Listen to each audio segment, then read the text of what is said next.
Ever since installing the new suspension in the 4Runner a few months ago, I had yet to test it out off-road. So, we decided to take a road trip to a place we haven't been before, Camp Creek Wash and into Verde River. This was also the first time my wife and our dog Shadow have ever been on one of our adventures, so they were in for a good time.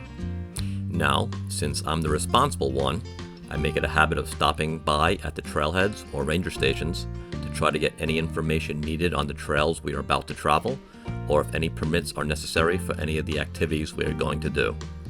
On the other hand, my brother Joe feels it's more important to give the dogs a little love before heading in.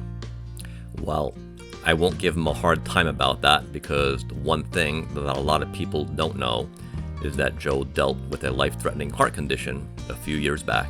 Now, he looks at life as a gift and takes the time to appreciate and enjoy the little things that many of us take for granted.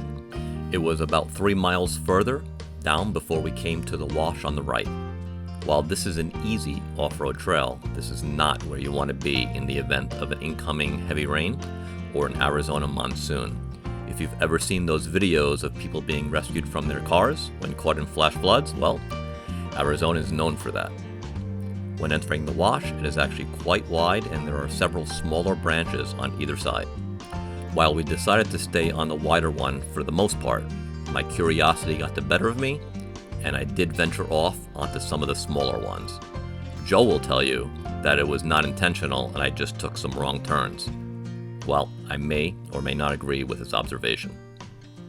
This wash is a little over 10 miles before reaching the Verde River at the end. Our goal was to control our hunger and have lunch by the river. Unfortunately, my wife's hunger got the better of her, and she had a few bites at our first stop. We picked a spot and decided to stretch our legs and let the dogs run around. Loki is Joe's Belgian Malinois and has been traveling around the country for 2 years. He's been to more places than most, and though extremely high energy, he is very well behaved and loves people and most of the dogs.